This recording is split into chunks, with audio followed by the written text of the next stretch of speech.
very excited to do this interview because Layla is doing what all of us want to be doing. She's still building, she's still growing, and we're going to find out what is in line in the future for Layla. But I really feel that this was a really good interview to have, a live, raw, stripped back interview, because we're all in a position in business where we are wanting to level up, scale up, we're wanting to eliminate or reduce that time for exchange services, and Layla has done that. So welcome to the podcast. Welcome to the next raw strip back interview. I am here today with Layla, and we are going to find out Layla's story, where she's going, how she has built a global business through her passion of the permanent makeup industry. And I want to introduce you to Layla. So Layla, welcome. Thank you for having me. So happy for you to be here finally. So for people who don't know you, a lot of people that are in my group that I'm connected with, same as yourself, we come from the same background. They may already know you, but if they don't, please tell us a little bit about yourself. So I'm a permanent makeup artist, stroke trainer. So I've been tattooing, I think, for 9 years now, permanent makeup. But originally I came from a beauty background. So beauty therapy will be coming up to 20 years, although I don't actually do beauty anymore. But about 20 years ago, trained in beauty, fell into permanent makeup. I teach. I absolutely love teaching, sharing knowledge, and that was what led us to create the PMU Circle. So the PMU Circle is an online platform. It's a monthly membership for artists. Really, for two main things is ongoing and quality education, and that support. Yeah. So what is it so very similar, because I've been doing, how old are you, Layla, if you don't mind me asking? 39. So I'm like a year ahead of you. Again, straight from school to college doing beauty, do all the beauty therapy, and then you do that for a while. Then you're like, I need more. I want either more money, more expertise, more about myself. Offer clients a little bit more. Went into permanent makeup. I did 10, 11 years ago. So pretty much similar journey. Yeah. So what was it for you that actually made you think that I'm loving permanent makeup? You were starting to, obviously, I'm guessing, going into the training side, but what made you think, you know what, I need to create something like the PMU Circle, something that is more scalable? What made you come to that conclusion with yourself?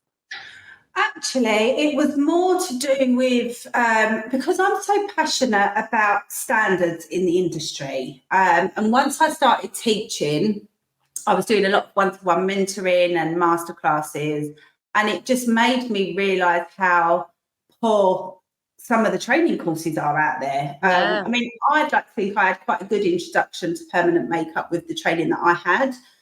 Theory, health and safety, everything was covered in very in depth. So when I was seeing other artists that didn't have this knowledge, it was like I just couldn't get my head around it. And then it's like, how are you tattooing and you don't even understand? Go on. Who did you train with? So Finishing Touches, I'd done my beginner course with, but it was with Ruth in Hornchurch, who's local to me. And the theory side of that training was just amazing. When I look back now on all the other courses I've done since, that side of it was amazing with those guys. Yeah. So yeah, it was actually me and Katie, she was my PA, but now she pretty much manages the circle. We were sitting there having a chat, and she was like, Layla, you are on Facebook at 10 o'clock at night helping people that are not even your students. She's like, we need to do something where we can help people more in a group environment, or, how can we get that knowledge and that basic standard training that everyone should have out there? And that was kind of where the PMU Circle started. And in my head, SJ, I thought, do you know what? If I get 20 people join, that'll warrant my time to do some little videos and do some live training each month.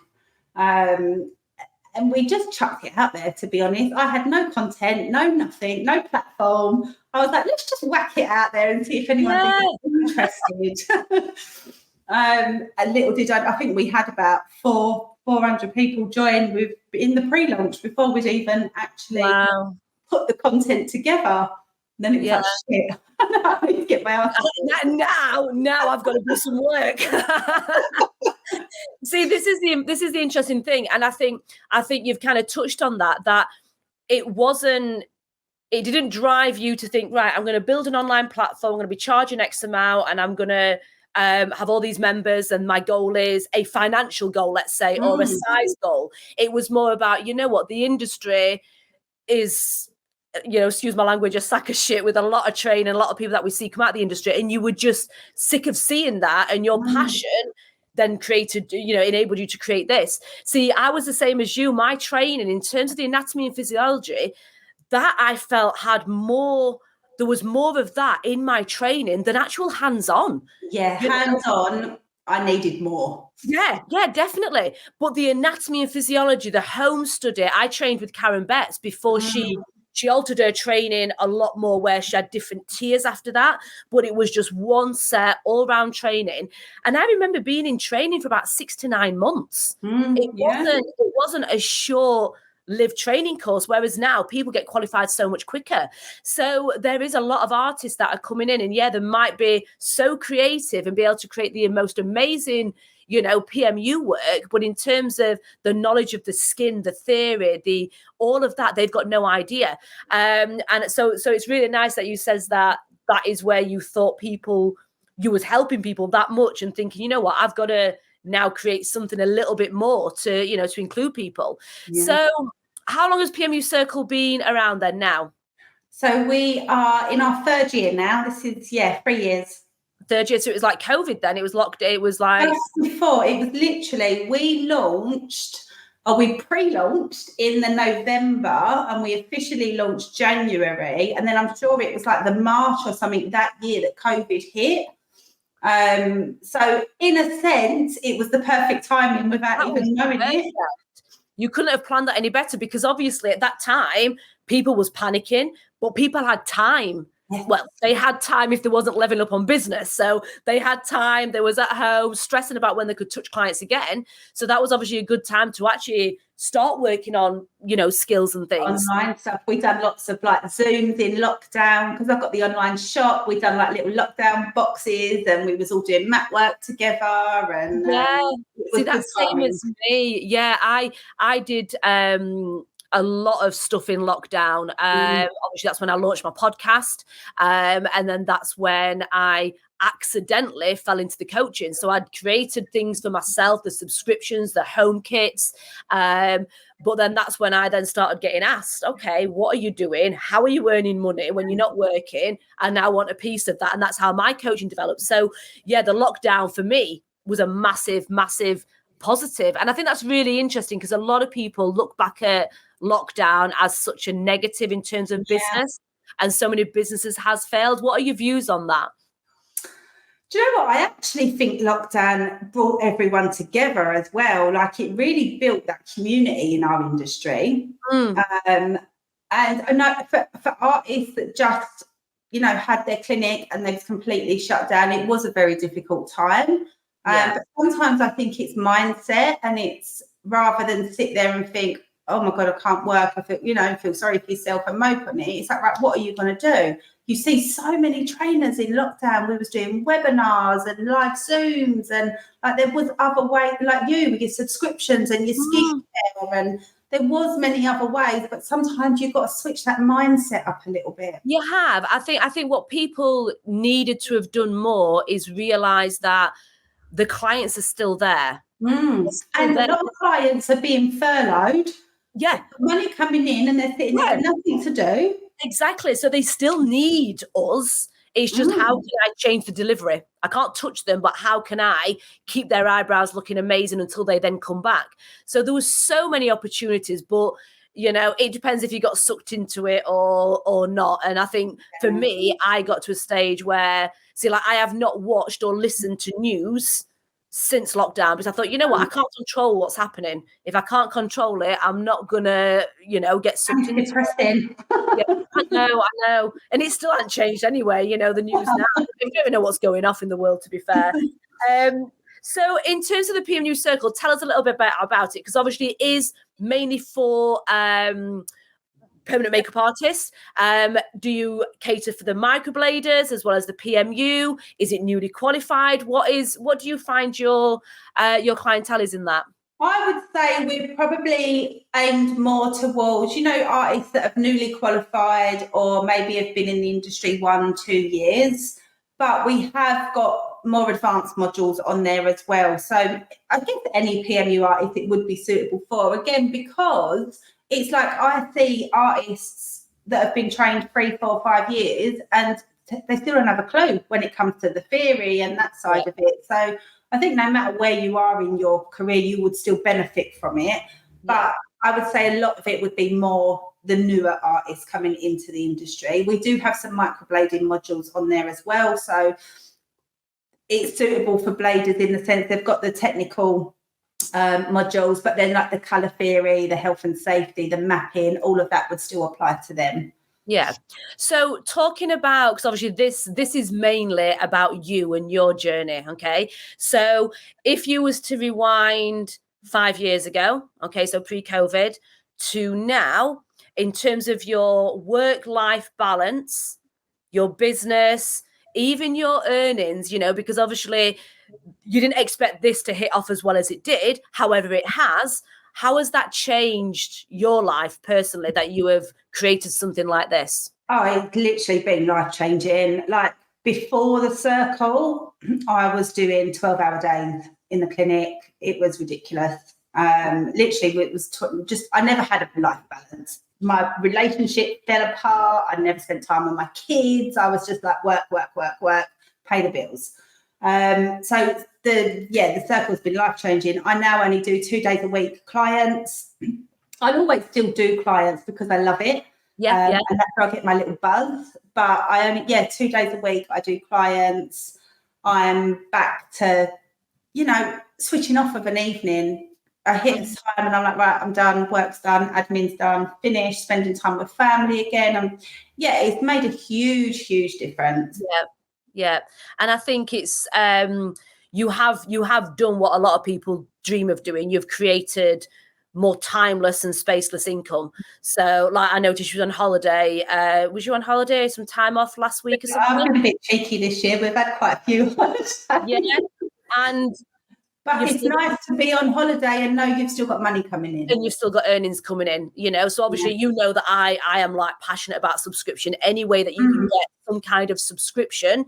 Obviously, some subscriptions, if it's like downloadable content like yourself and like mine, you've got obviously more of a profit on that. But even subscription, even a guaranteed regular income coming into your business, what does that do for your mindset?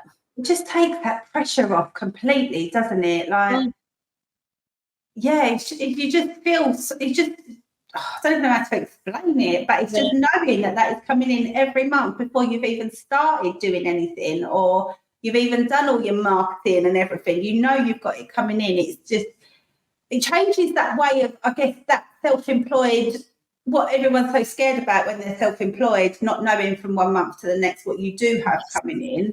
So then you work stupidly because you're so worried about what's coming in. So it just completely relieves all of that pressure. Yeah, definitely. So what is the plan for you moving forward? Because obviously you're an entrepreneur, we don't stop. You're not just sitting now saying, I've got 500 members, I'm done. I'm just gonna go back to, where was your Santorini? I'm just gonna go back there and just let it all go in. What is, you've still got goals. That's what my mum says to me. She's like, what are you doing now? Why are you still going? Like, we can't just be happy with what you've got. Because we can't stop. We're just not built like that, are we?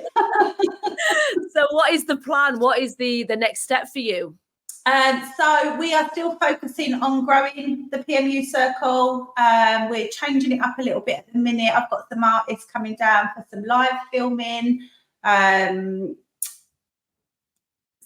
Still keep growing and making that better. We've got a shiny new platform being built at the minute that I'm a little bit excited about. And yourself probably, like with online content, how quickly it becomes dated. This is what I'm doing kind of this last part of the year, is going back and updating a lot of the first, because some of the first modules were like 3 years old. The filming wasn't as good as it is now, and the quality. So we've got that.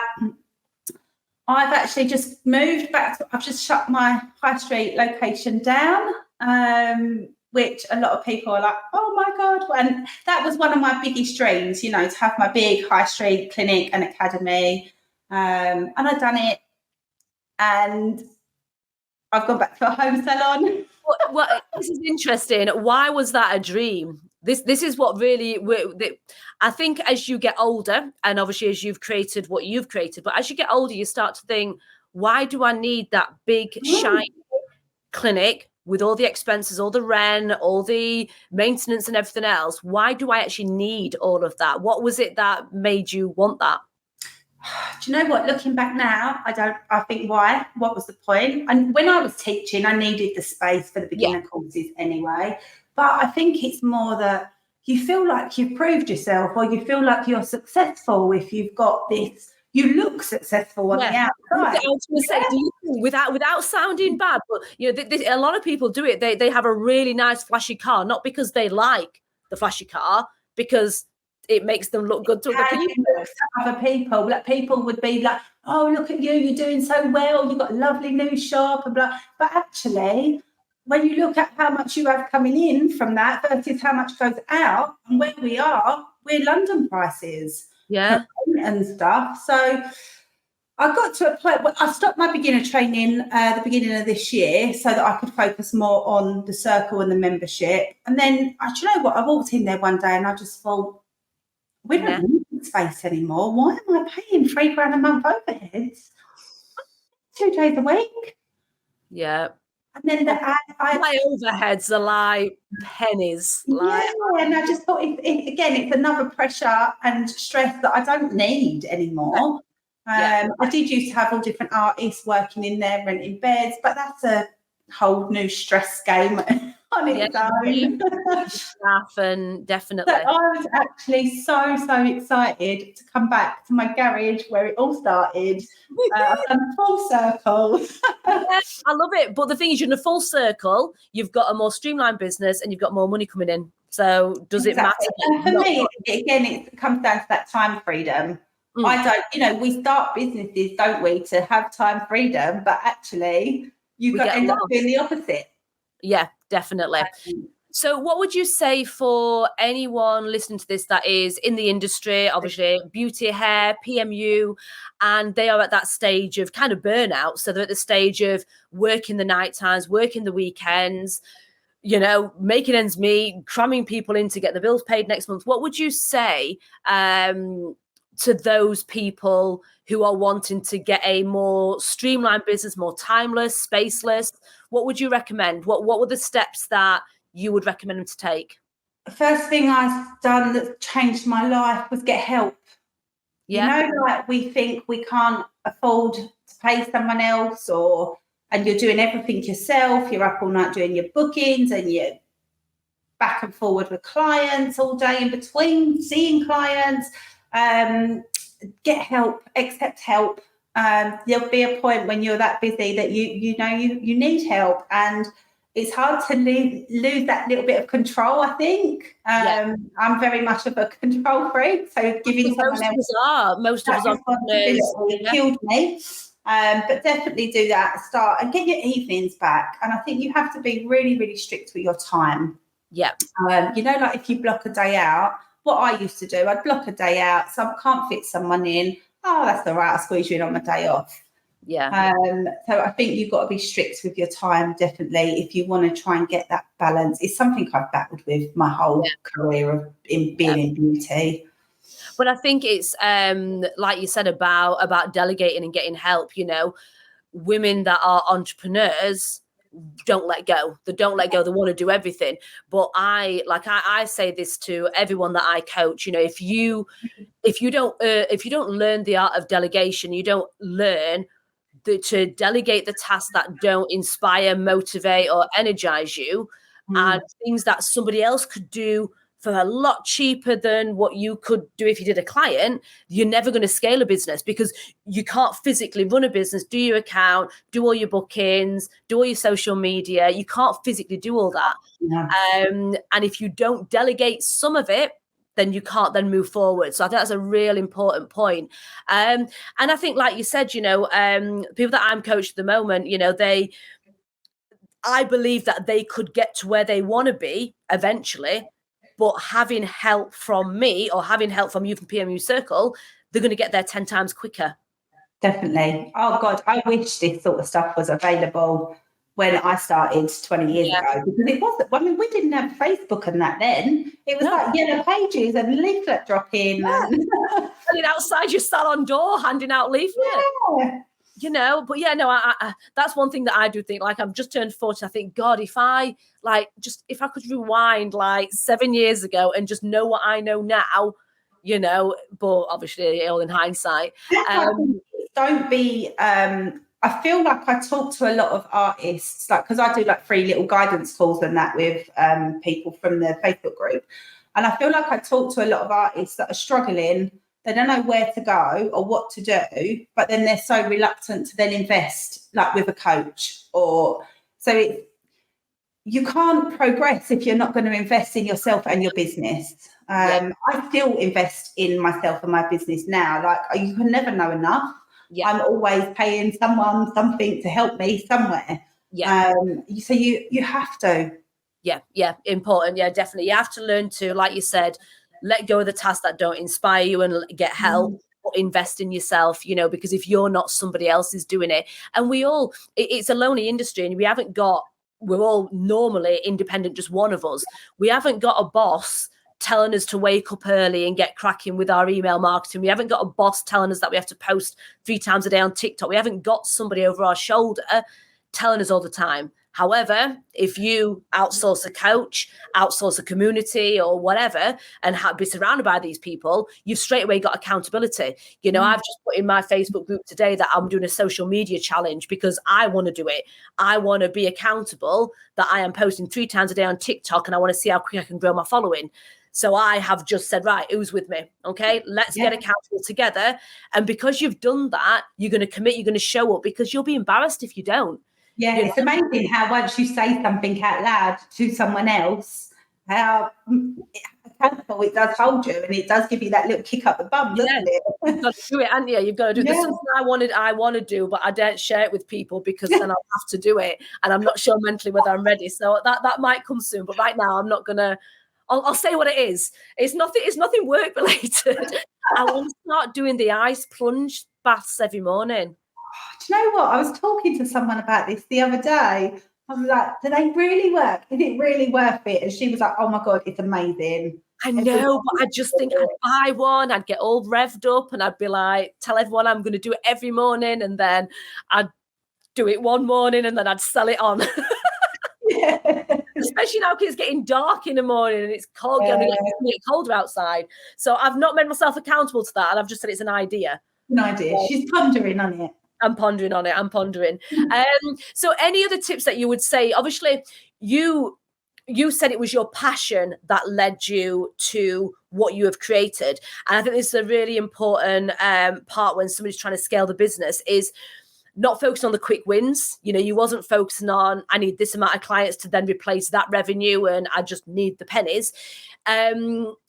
That is a real big thing that people, they chase the shiny object syndrome. They chase the quick wins, and that's not going to work, is it?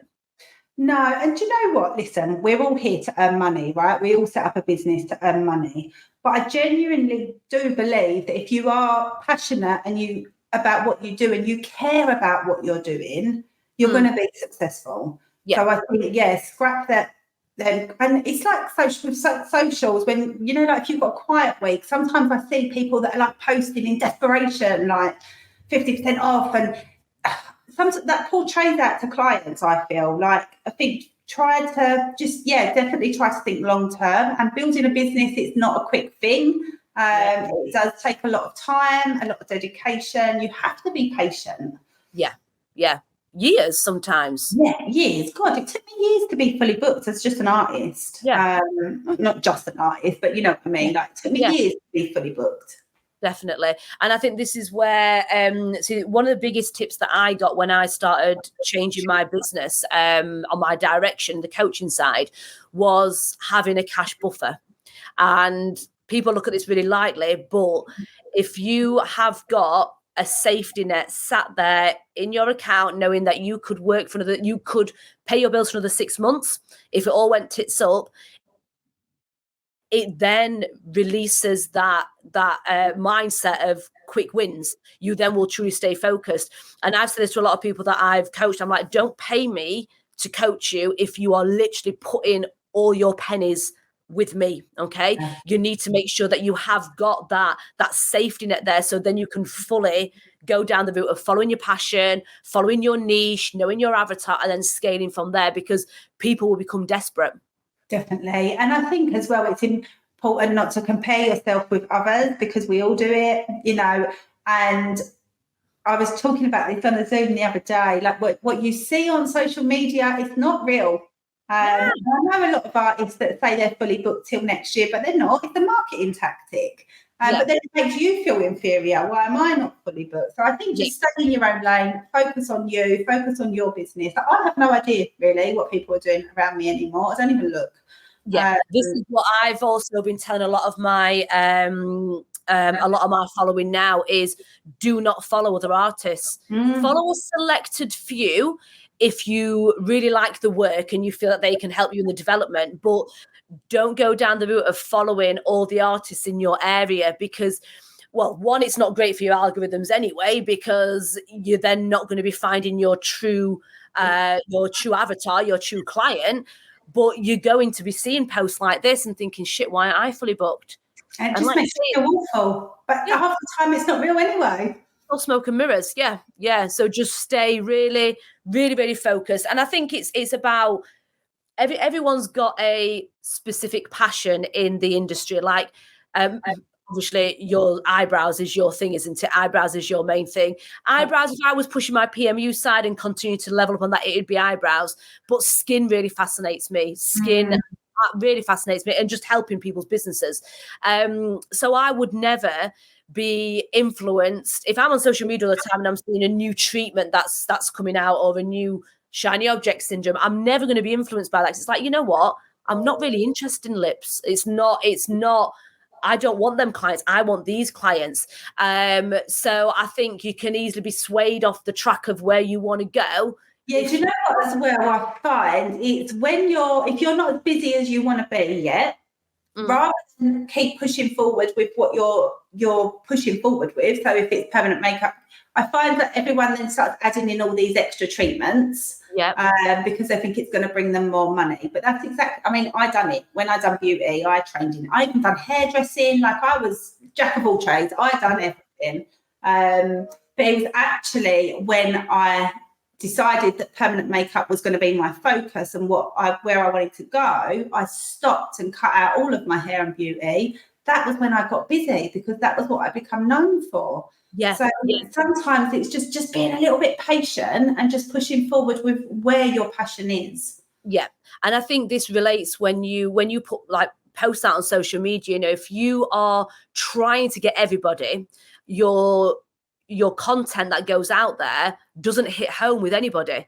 It's too generic. So if you say, I can help every single skin type, I can treat your acne, pigmentation, aging, 18-year-old skin, whatever, then people reading that are not going to relate. Whereas if you do a post specifically about, do you find that your makeup runs off the skin throughout the day because it's shiny all day, and you find that you're having to reapply throughout the day, then these people with really oily skin are going to read that and think, God, yeah, that's me. Yeah. So, it relates with everything. But I see desperation on Instagram daily, and it's quite dangerous, isn't it? Yeah, it is. It is, definitely. So so let's talk about people. Obviously, you spoke about learning, asking for help. That's a big thing that you would say. But where I think a lot of people fall down is the tools that are available to help streamline your business? Because like we said, you know, if you're quite old school, like we've done it before, messaging clients back and forth, paper diary, telling, you know, taking bookings, ringing up, taking a card payment over the phone. What do you recommend in terms of streamline the business, and how's that changed your business? So we use Avato, and it pretty much does everything. It's on, your clients can go on. I mean, we still talk to clients. I like to keep that bit of personability with them, you know. So it's not, but it's on the website. They can literally go straight on and book an appointment if they want it. Take the deposit automatically. All of our consultation forms are sent automatically. They get aftercare email automatically. They get a check-in. They get a happy birthday automatically. Like, it literally automates every part of the clinic. Yeah. And you can pull all your reports off of it for your accounts. So that's just something so simple like that. I think it's about £30 a month for a solo artist, but it's worth every penny when you look at that will save you at least a couple of hours a week, at least. Yeah. I've done that with all parts of my business, and even down to like collecting Google reviews, because the amount of time we'll say, oh, you know, I'm going to work on Google My Business today, and you like then start messaging all your clients to get a review. Everything is automated right down to 12 months time when they're due for maintenance. Yeah. And then the link gets sent, they click it, and a fresh consultation form gets sent to them. So I still have that personal connection with my clients. I connect with them on social media, but I don't have to think about printing aftercare. I don't even know if I can print aftercare. I've not got it's on there somewhere on my computer somewhere. You know, like the old days where we used to print it and staple the eyebrows. You know, it's all that time. You know, you don't have to do that, but some people are still stuck in that trap of taking payments over the phone, doing consultations on the treatment day as well. You know, that's another half an hour. And you know, I find when I talk to people about automating, a lot of artists, they're so scared to release that control of their diary. They like to book their diary. But with the software that's out there now, so even Avato, like, you'll put your rota in, so you can put your breaks in, you can set it so that you can't have someone book at the start and then the end of your day. They have to book like consecutive appointments. Yeah. So you can still really control it, but you're still automating it. Yeah. But do you think it puts a lot of people off because it's the tech side of the business and this is not what they want to do? Yes, maybe, yeah. Which is why people need to outsource and get a coach. Exactly. I have a training platform that will teach you how to do all of that, or I can do it for you. I like that side of it. I like setting up all the automations. I love it. I delegated that to Katie. That was her job. I do like it. I'm on with doing funnels for people at the moment. Have you ever used ClickFunnels before?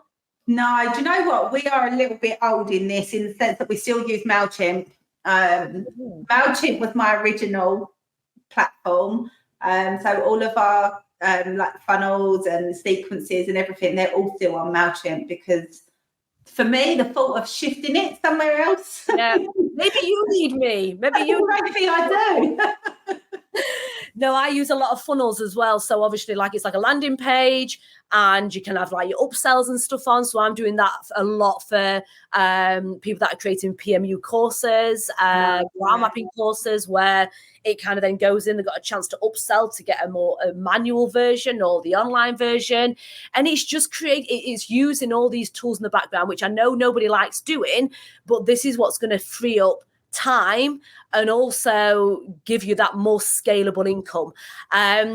When it comes to like scaling your business, obviously if you've got new artists coming in, do you believe there's it's a tricky one, this one, because obviously you see a lot of people that have just qualified, do eyebrows, for instance, then 6 months later they're teaching people how to do eyebrows. Okay, so I'm not meaning them as such, but do you feel that no matter what part of your journey in terms of your career of doing whatever service you're doing, do you think you've got things to offer to people coming in? Always. Yeah. There's always something, isn't there? And this is where a lot of people say, well, I've not been qualified long enough. But there's always something that can be shifted down, which can, you know, and I think I always just think to myself is, remember what you're like when you first left training, when you came out and you had your your PMU, your stupid PMU machine. What do you use now? What do you use? I'm using mainly the Bishop at the minute, the wand.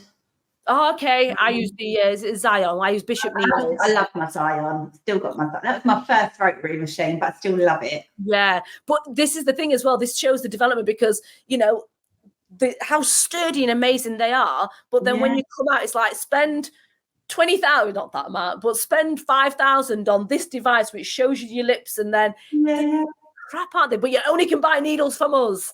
And the needles are 10 times the amount as your tattoo needles. And we just get sucked into it. Good marketing, SJ. Very good marketing. Very good marketing. But this is what I'm saying. People that just come out and know this early can teach people. No, okay, you don't need that. Actually, I had, when I was doing my beginner courses, one of my students, she maybe only been qualified about 6 months.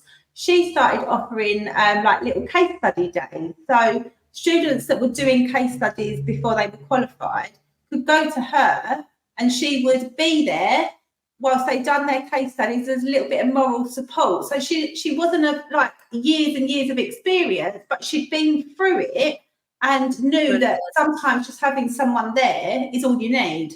Exactly. So I think she used to charge like 30 quid and then you come and rent a little space and she would be there the whole time. And what an amazing idea. Amazing idea. See, you could even go down the route of, preparing you for your case study. Actually sitting down with someone and saying, right, this is what's going to happen in your case study. I'll be here with you on the day, and then prepare. See, there's always something, and people think, well, I've not been qualified long enough. I don't know how to create a more scalable income, but there's always something. Yeah. So what is next for PMU Circle or for you? Obviously, you're back in your little garage in your home clinic. So your overheads have dropped dramatically. So I've lost all my overheads, other than my staff, but I've kept Katie and Danielle will have to, I think I wouldn't survive without Kate. So wherever I go, she's coming with me. Do you take on holiday though? Do you take on holiday as well? Well, we was actually talking next year. We could work from anywhere for the circle. We was talking about maybe should we go like get a little villa or something for a few weeks next year in the summer and work abroad. So it's in the pipeline. Yeah. But it's that freedom, and especially now that we're not tied to the clinic as well. No one has to be anywhere. I'm only working by appointments only, obviously. So we've got a lot more freedom. Yeah, which is the goal, right? That's the goal for everybody. Finally reached that goal. And you're only 39, not even 40, and you've got there. Yes. This is the goal for a lot of people that follow me, and I think a lot of people don't think it's possible. I've not recently, but I coached quite a few hairdressers back in lockdown, and they're like, well, I do hair.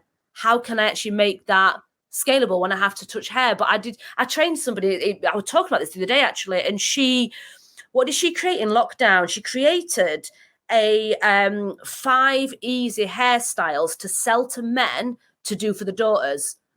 And we brainstormed it for a while. And she says, what can I do? I'm like, right, okay, we're in lockdown. And at the time, I'd just split up with my husband at the time. And I always remember they used to come back looking like a bag of shit. Yeah. I'm like, just please learn how to do a plait.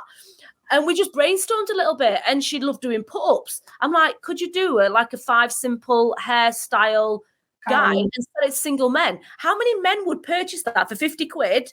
Download it online, watch the videos, and then be able to send the daughters back with perfect hair. And so there's always something. People think that you still have to do that time for money exchange, but it's like anything can be scalable. It's thinking outside of the box. And this is why I love coaches, because just to sit and do that, like back and forth and brainstorm with someone, you don't get them ideas on your own a lot of the time. You don't. You've got to be, and this is a really important thing as well. I had a business networking event yesterday. You've got to surround yourself with other people, entrepreneurs that are wanting to level and scale up, because that's where you learn so much, and you don't get sucked into the shiny object syndrome of what you're seeing on social media. You are working and connecting and finding out ideas and seeing how you can change it for yourself.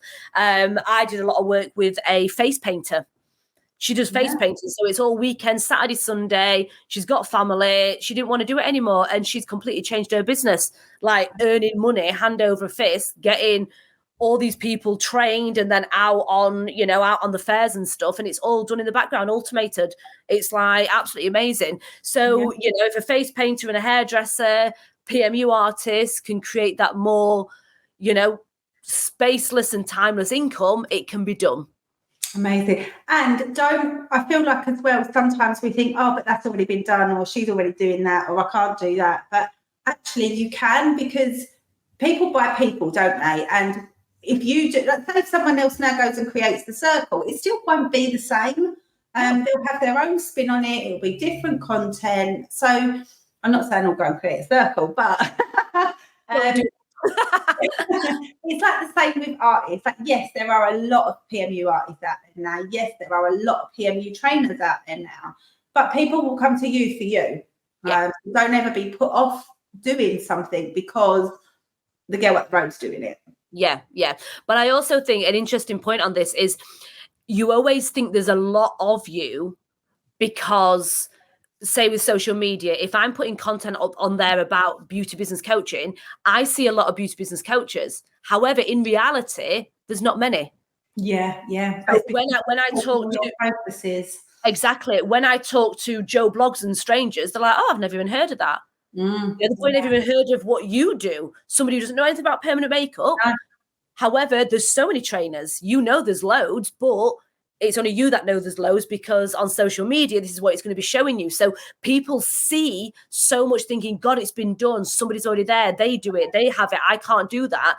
But it's only getting shown to you because that's the content that you're putting on social media. Whereas on a whole bigger scale, there's not many. No, not when you look at how many people there are. Like, it's crazy. But yeah, don't definitely... and the thing is, like you say, it's the know, like, and trust. Like, I'm not the coach for everybody. I've got a very direct, firm, quite bossy approach when I coach. Some people don't like that. Some people love that. So, everybody will let you. What? Sorry. I love that. Just tell me what to do. I do swear a lot. I've just actually been voice noting someone I'm coaching today. She's been trying so hard to create a video. She needs to create a video for something that she's got something exciting coming, and she keeps sending me this video and I keep sending it back saying it's not right. No, you need to change that. You need to change that. You need to change that. And she's just sent me one now and it's perfect. And my voice note to her was, fuck yes, you've done it. And she's like, thank you so much. So I could scare some people. But that's the kind of approach that I've got. But people are buying you as a person, and that is the most important thing. So if you stay in your own lane, I think what we've established from this interview today, if you stay in your own lane, you have got true passion in what you do. You know your niche, you know the clients you're wanting to serve. Go with that and just eliminate all the fluff and all the noise around you. But I think Leyla is an absolute amazing example of using a passion to create a global business. That's amazing, Leyla. Like, it's a global business. You've got people worldwide on your platform, right? Yeah, all over. And 3 years ago, you was working 12 hours a day, no life, in the rat race of time for money exchange. And now you are in Santorini last week, God knows how many holidays this year, and got money coming in. Yeah. Okay. So this until you're ready. That's all last thing I'm going to say is don't wait until it's perfect. It will never be perfect. It will never be perfect. If you've got an idea and you want to do something, just get it out there, like what we done with the circle. I had no content. I had nothing. I didn't even have a platform built yet. We started in a Facebook group. That was how we started. But if I'd never done that, I never would have ended up. If I kept waiting, I don't think I ever would have actually launched it. So no. Sometimes it's never going to be perfect because even you looking back in 3 years' time on what you've got now in the PMU Circle, you'll be picking that to bits and you'll be wanting to change it. I've looked at some of my old content and my old courses and the way I speak on camera, I'm like, oh my goodness, that's awful. Yeah. Like that's not. I remember the first module we done, right? I couldn't afford a videographer at this point. I couldn't afford, £1,500. I was like, fine, we could do it. Do you know what? We tried so many ways of filming a treatment. I ended up with a GoPro stuck to my head. Did you? And I was like, they need to see what I am seeing, but wherever the camera was, my head was in the way. So I was like, great, just get a GoPro and stick it. See? There's always a way. You know, when I look back now, I'm like, yeah, that's got to be refilmed. See what I want to see. I don't want to see that angle. I want to see the angle of you with a GoPro. I need that for bloopers. We literally tried everything. Oh dear. So any final words from you for people that are watching that are ready to kind of scale up in business? Any final words from yourself? Just do it. I think just run with it. Life is too short to worry about things. And yeah, just do it. Just do it. You'll learn from your failures more than your successes. This is a big thing as well. You know, that is how we grow as individuals and in business.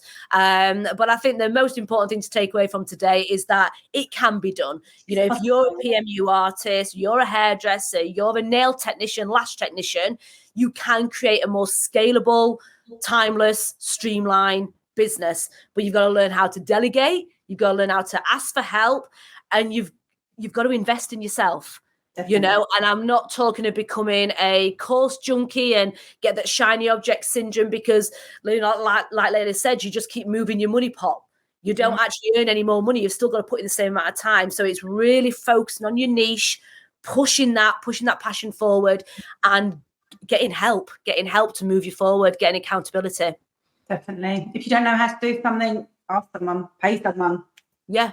And this is the thing as well, you know, like I outsource a lot of my social media. If I was to do it myself, it'd take me days. Yeah, you know? I've actually just found someone on Instagram. I've got so much online content that I could use for reels and stuff, and I don't have time to do it.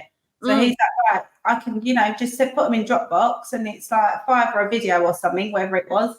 And then every month he gives me 20 reels. Just there you go. It's like, brilliant. How much time that saves me? It's worth it. Yeah, see, I do that with my content. I film about 4 videos a month, upload them. They then make reels, videos, posts, polls, blogs, and then it's literally then distributes on every single platform, all 7 platforms over the month. I then just have to engage, you know, and I should spend time to engage with my audience. So, you know, you have to learn what parts of the business to delegate for sure. Yeah, definitely. Layla, thank you so much for joining me. Right, what a lovely way to spend my Friday. No, I know. What you got planned for today? Anything nice? Well, I've just got some admin to do, and then I'm going to go and get in the garden. I might even get in the garden while I do the admin. Get in the garden. Oh, I've got a comment. Really useful content. Thank you, guys. It says from Facebook users, so I don't know who you are. So just pop your name in, please. Really enjoyed the live. So anyone else that's watching this on replay, add any comments in, and you can tag Layla in, or I'll tag her in, and we can answer any questions. But this was mainly, I want this to be an inspirational story to you guys. I wanted you to see. Have I got an echo? Oh no, I thought I had an echo then. I wanted you guys out there to see that this can be done. You know, if you have got these long-term goals, you know, it's making sure you know the direction, the rough direction you're going to go in, and you work towards that. And it can be done. You can get out of that time for money exchange, and you can scale up in business. So Layla, thank you so much for joining me. It's been an absolute pleasure having you. Thank you for having me. Bye, guys. Bye. Later.